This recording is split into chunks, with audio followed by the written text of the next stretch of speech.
Going on, everybody? Aidan from Birds vs. Boys here, coming to you after the first Eagles loss of the season. And isn't it ironic? I think of all the recap shows that we've done so far this year, this is the least mad that I've been, and it comes in the first loss of the season. It comes in a game where you felt the most confident in the offense, and they still lost anyways. It's the first time this year that you saw glimpses from this offense where you said, yes, that's it. That's exactly what I would like to see, and it ends in their first loss of the season. It is so, again, ironic to me. If you listen to our preview show going into this week, I was very fired up. Before we even started the show, I apologize for the amount of rants that I was going to go on about how I just felt about the offense in general and about demanding excellence and all of this from a great team in the Eagles. And then you come out in the first half today and you're like, wait, that's exactly what I was hoping for. That's exactly what I wanted to see. And for a while there, when it was 17-3 coming out of halftime, you really thought, okay, this is the Eagles team that I expected. This is the Eagles team that I wanted it to be. And this is who they should be against teams like the Broncos, who are good but not great. But alas, they do lose today, 21-17. So we'll get into it all. Thank you for anybody who subscribed over the first 5 weeks or the past fucking 5 years, whatever it may be. And thank you to everybody who's been here for the TikToks too. It's been going off and it's been going crazy. So content wise, it's been great. And again, I feel like I've come on here every time they won 4 games, and every time I scream about how much I didn't like the offense. And now today, all I'm gonna do today is praise the things that I saw from the offense. And I still have some tweaks that I would like to see, but for the most part, I'm just like, I walked away. Even on the final snap, I still was confident they were going to win. And we're just here. We're here. And the first time that you really felt confident about this team, and you're going to walk away and be like, wow, they lost at home to the Broncos and Bo Nix. And it's just like an unimpressive, just slow Broncos team that nobody was like. I consider them to be one of those good but not great teams where it's like, if the Broncos make the playoffs this year, I'm like, yeah, absolutely, good for them. If they made the Super Bowl this year, I'd be shocked. I'd be pulling my eyes out because I'm like, what happened? How'd they beat the Bills? How did they overcome the Chiefs? Wait, what did they do to get to this point? So it's crazy to me. And again, it felt that way for about 3.5 quarters, and they scored 2 times late. I did respect the move to go for 2 and just be like, fuck it, we're on the road, we're down. Why don't we just go for the jugular here after we score our second touchdown? All the momentum's going our way, to go for 2 to put ourselves up 18-17.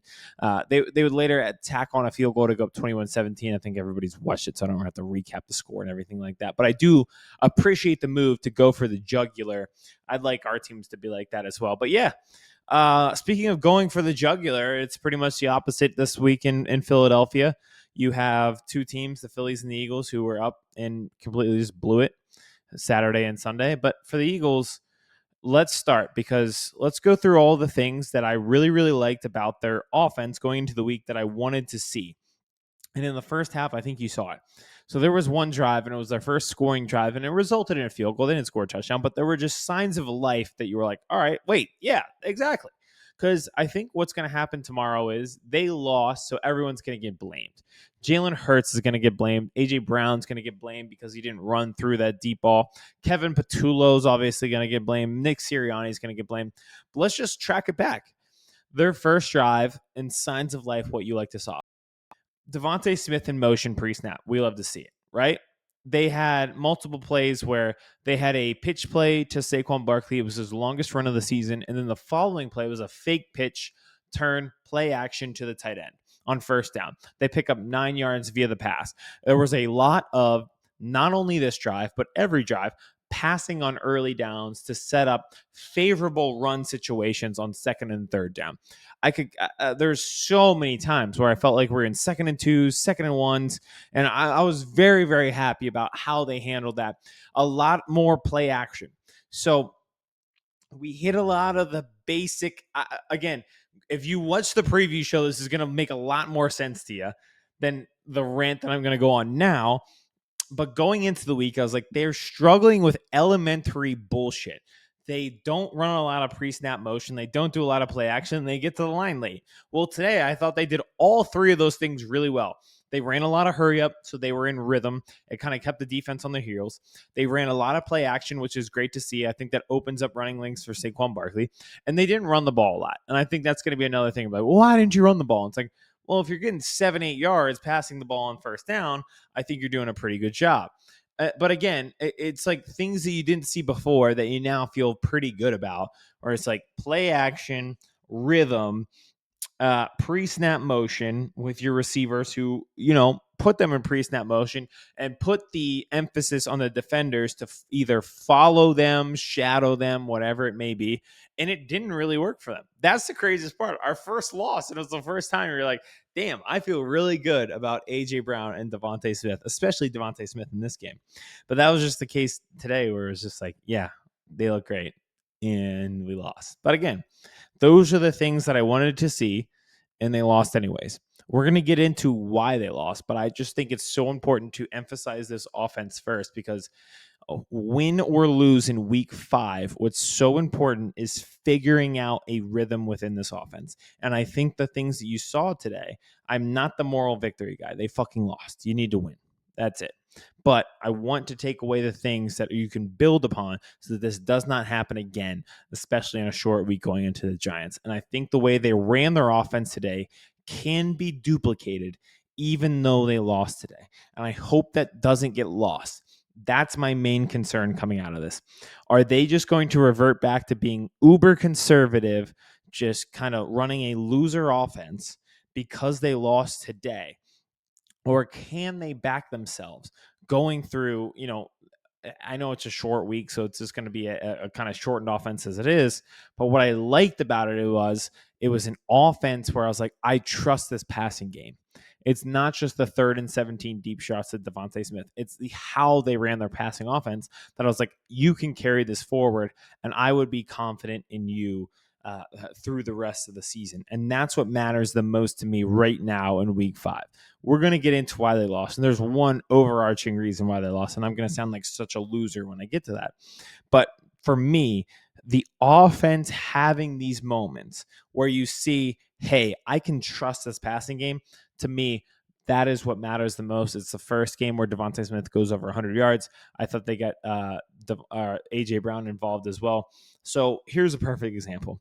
They're in a 3rd and 17, and instead of just sacrificing themselves like they have in recent games with a sacrificial draw, they go deep ball, 56 yards to DeVonta Smith, the deep ball. The following play, they run play action, which we love to see.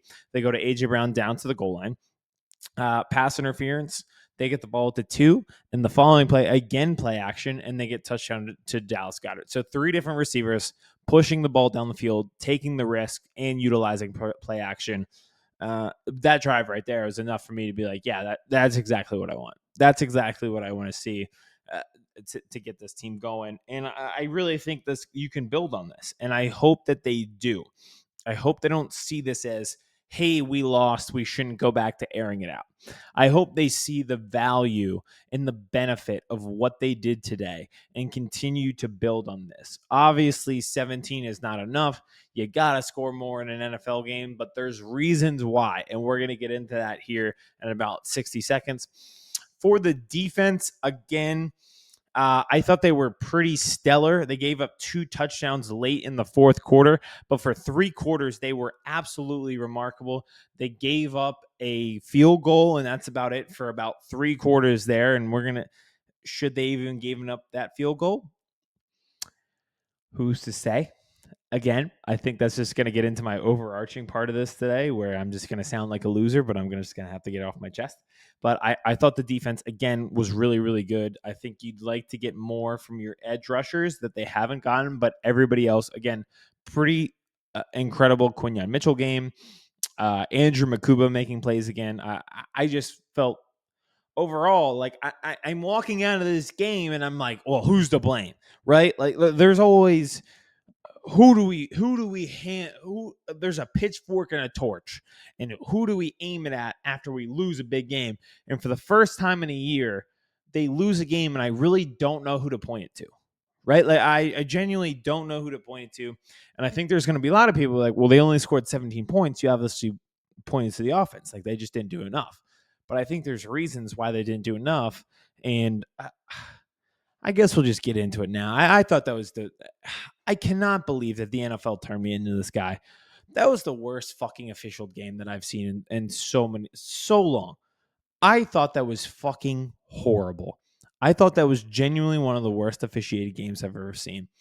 And it impacted both of these teams. So when we look at like all these reasons, like, well, why didn't they stop them late? Why did the offense falter? Let's just think about it. There's a where do we even start with the 6 different options of how bad this officiating crew was? Let's start with the offense because, again, I think later on, people are going to be like, well, they only scored 17, bad offensively. It's another bad offensive performance. And I walk away from this and I'm like, no, it's really not. And here's why I think. So there is a play where it is 2nd and 10. They go deep. They hit Jahan Dotson. It looks like he gets both of his feet in. One official calls it a catch. One official calls it incomplete. The Eagles challenge it because they're pretty sure that he gets it. It looks like upon review that he does get both of his feet in. It'd be 1st and 10 at the 20-yard line. They're up 17-3, and they'd have the ball at the 20 of the Broncos. So you're like, at the very worst case scenario right there, you're going to be up 20-3. They come back from the challenge. Everyone's like, yeah, catch. Like I was around a variety of people and everybody, Eagles fan or not, I was like, yeah, that's a catch. They rule it incomplete. Now the Eagles are behind the sticks. It's 3rd down. It just sets them back, right? So that's one right there. It's like, well, how did you miss that? Well, we come back a drive later, and this is in the 4th quarter where it's getting really tight. And they call a legal man downfield on Tyler Steen, who is away from the play.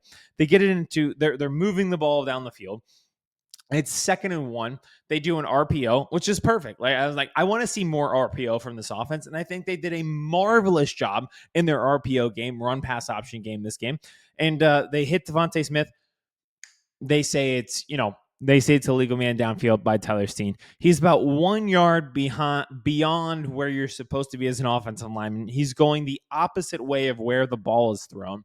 It doesn't have any impact on the play at all. And you're just saying to yourself, like, okay, if this is a rule, is this how we're really enforcing this rule? But nevertheless, they do have a shot. It comes down to 4th down on that same drive. They go empty. They bring Saquon Barkley back into the backfield. It feels like he is set for a split second before they snap the ball. They snap the ball. They hit DeVonta Smith down the field, which would have been his 9th reception. He was remarkable today. Again, there are no losers on the offense for me. And they would have had the ball again at the 20, 1st and 10. They call a legal shift because they said Saquon Barkley was not set. Now you're in a position where you had 4th and 2, you converted. Instead, they have to punt the football. They give it back to the Broncos. So right there, there's like 3 different plays where if the officials would have just officiated it correctly, we're having a totally different conversation about this offense that we've been having for the past month. And that, again, that's just how I feel so much differently about this offense because it's like, there's certain plays where they're penalized and there's really not penalties. I'm like, you actually executed really, really well. And you executed in a way situationally that I've been begging for. Whether it's RPOs on 2nd and shorts, whether it's going deep and hitting your guy, whether it's play action, all of these different things, they did incredibly well. And it was taken away by these ticky-tack penalties. And ticky-tack penalties are really selling it short of how bad this officiating crew did. And I hate to be the guy who's like, oh, it's officiating. Oh, the officials cost it for us. Because usually it's 1 or 2 plays and you're like, well, you should have just come over overcome those 1 or 2 plays. It was about 6 or 7. They were blatantly just unbiasedly fucking disgustingly horrible, these officials in this game. Now, to the defensive side of the ball. So after that, after they say Saquon was not, it was an illegal shift because he wasn't set, and we ruined this play where it's a deep ball to DeVonta Smith, which we would have all been okay with if we were called correctly in that moment. They get the ball back, the Broncos do. The Eagles, again, great pressure on Bo Nix, which it's like they've answered all of the questions that I had about them. They had good pressure on Bo Nix today. In this moment, it is answered where they get good pressure on him. He turns it almost just desperately heaves it, almost like you're watching somebody play cornhole, but as if they're just like under desperation attack while they're throwing the cornhole. He throws it. It doesn't make the line of scrimmage. It is not near anybody. They throw the flag for intentional grounding, which it was because he was under duress and just tried to get rid of the ball. That was the only option there. And again, just to set the scene, he doesn't make it back to the line of scrimmage. There is no receiver in the general vicinity. So you were thinking after they throw this flag, well, that's got to be intentional grounding. It's the second time this game, and the other intentional grounding looked very similar to this. They pick up the penalty flag, which I have no idea why the intentional grounding seems to be the one flag that you can throw after the fact. Not a pass interference. You can't throw pass interference after the fact, but you can throw an intentional grounding flag after the fact. They throw it after the fact, then huddle up, call the intentional grounding, and then come back and say, never mind, nevertheless, actually, we found a receiver within 40 yards of him, so it's actually now going to be 3rd and 6. So instead of it being 3rd and 6 with the Eagles the ability to get the ball back down 18-17 in a crucial moment, and it'd be 3rd and 21 for the Broncos, they get it in 3rd and 6, and they do convert. After they do convert, there is a situation again where the Eagles can make a stop, and they do. It is 2nd and 8. They have a play where they outlet it pretty much to RJ Harvey.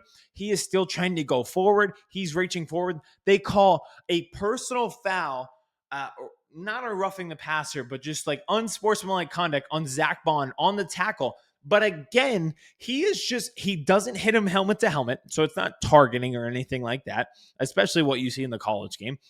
And it's not unnecessary roughness, which I think ended up being the call there. The running back is still trying to stretch forward in a crucial moment, which kudos to him for trying to get every yard when the game is on the line, 18-17. So Zach Bond tries to tackle him. It's not late in any way. It's not helmet to helmet. It's not unnecessary roughness. And they call that, and it's 15 yards. Now it's a first down for the Broncos. Now they're in field goal range. And it's just like, wait, how did this happen? How did the Broncos get anything that they got today? And we can go all the way back because that was just one quarter. And if you go back to the first quarter, after they go 3 and out on their first drive, on their second drive, they're driving a little bit, and Cooper DeJean blitzes off the corner. He blitzes Bo Nix. He hits the ball out of his hand. It's ruled a fumble on the field, which is key. It is ruled a fumble on the field. It is recovered by the Eagles. Everybody's in agreement. This is a fumble. It is recovered by the Eagles. They go to review it, and after the fact, they review it as an incomplete pass. Everybody is thinking the unknown of like, how was that ruled an incomplete pass or an incomplete pass? That looked like a fumble. It looked like his arm was not going forward. It looked like Cooper DeJean just flat out stripped it. Instead, because they get another chance at this, it's not that they convert it, but they're in field goal range. So instead of turning the ball over right there and the Eagles getting at the 45, Will Lutz hits a field goal, and you're like, well, all right, who cares? You know, like there's one bad call here or there. It didn't happen there. The Eagles could have had a turnover. Yeah. The Broncos keep it, and they hit a 50-plus yard field goal. But those 3 points come up to be so large in a game like this where the Eagles lose by 4. So by you not being able to correctly rule this a fumble and saying that this was somehow a forward pass ended up screwing them over by giving them those 3 points early. And again, it makes it really hard for me to criticize this defense who's been stellar. And they locked it down last week and the week before in these second halves against good teams, against the Bucs, who won on the road and beat the Seahawks today. And the week before that, locking it down against the Rams, who are up 26-7 to you, and you don't give up anything in the second half. And this time around, it's just so hard for me to criticize these guys when they really gave up 14, 15 points total without the excuse of an official fucking them over. So that really just bothers me because it's like I could get on here and I could scream that they didn't get pressure on one drive. But in the grand scheme of things, they gave up 2 touchdown drives over the course of 60 minutes. It just so happened to be in the fourth quarter. But everything outside of that, they were remarkable. And they did everything you would expect them to do. They did a really good job of getting pressure on Bo Nix. They really didn't give up anything down the field. That last week, what happened with the Bucs that got them back into the game was those home runs. They had 2 plays that were 70-yard touchdowns. They didn't give up anything like that today. That wasn't something that the Broncos were able to do. It wasn't like they were able to run the ball effectively. I'm walking away from this game, and I can't point to one thing that the Broncos offense did well against the Eagles defense. I keep walking away, and I keep saying to myself, Cooper DeJean is a star. Quinyon Mitchell is a star. I'm feeling better about this defensive line. There's just nothing on this defense that I'm feeling worse about. Zach Bond, Jahad Campbell, the same things that we've seen all year long. I'm now feeling even better about them. I just walked away and I feel exactly the same as I did a week ago, a month ago. Everything that you felt, that you hoped with this defense, you feel again. It's just I I wish I was more upset that they lost the game, but I just can't point to a certain group, positional group, that cost them this game. I really don't think there's anything.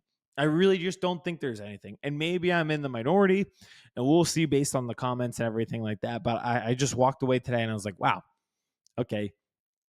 They haven't lost in a year. It's been over 365 days. And it took everything in the officials' power for this to go against the Eagles, and they lost. And they had the ball at the 30-yard line, and they almost still Hail Married their way to victory, down 20-17. And again, the defense, I felt a lot better than the offense over the course of the first month. But today is the most confident that I felt in the offense. They didn't run the ball effectively today. And what happened was Landon Dickerson went out of the game, and I don't think you'll see him on Thursday. I do think we said this on our preview show. If it got worse from him, I'm starting to think that they would have given him a week anyways. So I'm not shocked that he left the game, didn't come back, and I would not be shocked if you don't see him on Thursday night as they head on the road to play the Giants. But again, it feels to me like they need to sit him so he can fully get himself healthy and get your offensive line back. But I felt like the offensive line as a whole did a better job. There were so many plays where Jalen Hurts was able to hold the ball, look down the field, extend the plays. In the end, there were a lot of sacks from the Broncos, but I'd say about 3 of them were Jalen Hurts kind of extending the play and just running to the line of scrimmage, and then they were getting credit for a sack. It wasn't that they were blitzing effectively, and because they were blitzing effectively, they got to Jalen Hurts quickly. I think that only happened 2 or 3 times. But for the most part, I thought they did a great job of getting the ball out of Jalen Hurts' hands quickly. They were so good in their route trees. And we'll see. I'm sure all 22 guys might feel differently. But it's the best I've felt in terms of getting the ball out of Jalen Hurts' hands to AJ Brown and to DeVonta Smith and to Dallas Goedert, everything like that. Again, I think a lot of people will be upset because they only scored 17 points and they scored their final touchdown on the first drive of the third quarter and didn't score anything beyond that. But if things would have went their correct way, they would have scored more than 17. They really would have been at 27 or 30. So it's really hard for me to come on here and just criticize them and say, fuck this, Kevin Patullo, oh, you suck. No, he did a good job of adjusting today. And again, there are specific examples. The pre-snap motion that they use, both AJ Brown and DeVonta Smith in pre-snap motion, being able to keep the defense off guard in terms of they weren't pistol today. They were in pistol a few times, and I've talked about this. Usually when they're pistol, that means run. Today, they were able to pass out of the pistol formation. They were able to utilize play action out of any formation that they used. They used the RPO game, which I think is the most important key point of this offense, because if you're getting the RPO on early downs and on first down to set yourself up in 2nd and 4, that makes the life of Saquon Barkley and it makes the life of A.J. Dillon a lot easier, which is exactly what you saw today. So they answered the bell on so many different things that it makes it really hard for me to sit here and criticize what they were able to do. We even got a wheel route touchdown for Saquon Barkley. Again, I'm looking at it and I'm like, where did we go wrong? What could we have done differently? This is exactly what I wanted to see. I don't know. I truly don't know. And you know what? That's just something that happens. It's football over the course of literally 365 days now. They haven't lost a game quarterbacked by Jalen Hurts when he has AJ Brown and DeVonta Smith with him. They've lost once in that course. They've won a Super Bowl. Sometimes these days just bound to happen. So I guess this just was one of those days. So hopefully I was fired up enough for people, because I came on here and I was really worried that I wouldn't have enough fire for a loss. And I think people react to losses differently. You've seen that in terms of how we stream.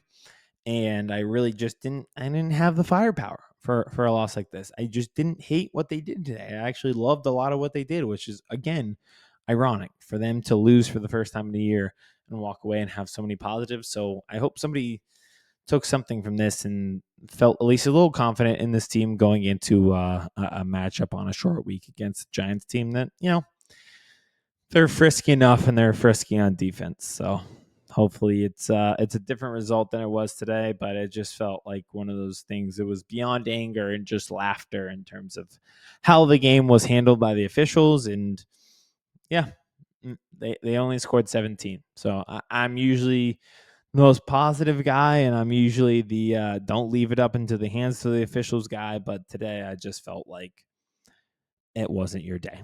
It gave me the vibes of 2022 when they were 8-0, and they had the game where nothing went their way against the Commanders. Brandon Graham slides into Taylor Heineke, and he's celebrating for some God only knows reason that they had a personal foul penalty to win them the game. Felt exactly like that on the Zach Bond play, and there's only so much you can do. But hopefully it's the same as that, and they just wash this one away, and they say, let's keep building on it. I hope they don't go away from the things that they learned today and how they ran their offense today. I thought it was actually pretty good for a team that only scored 17 and a team that lost. But we'll see. You never truly know. So we'll be back this week. We'll talk winners and losers of the week. We will preview. It's a short week, so we'll see what we can do content-wise to get this going with the Eagles and the Giants on Thursday Night Football. What a weekend from Philadelphia. The Phillies lose game one. The Eagles lose. We all lose, and we're all losers together. Even though I didn't have the energy of a loser today with the Eagles offense, but what can you do? We'll be back this week. We'll preview the, speaking of losers, we'll be previewing the Eagles-Giants game. We'll talk to you guys soon. Chris Hansen here, and I'm going to need you all to take a seat right over there and check out Birds versus Boys. I think you're completely right here, and I hate it. Yep. Hey, idiots. Stop doing dumb things. I got 2 phones. Upset alert. Upset alert. I might go insane. I think you're already there. There's no hope. Hope is gone. If this was an AFC North podcast, we'd be done in 15 minutes. Bob Hope. I'm going to drink bleach. That is? Be the team you promised me you were going to be this year! This is the Consciously Hopeful podcast. I'll be watching.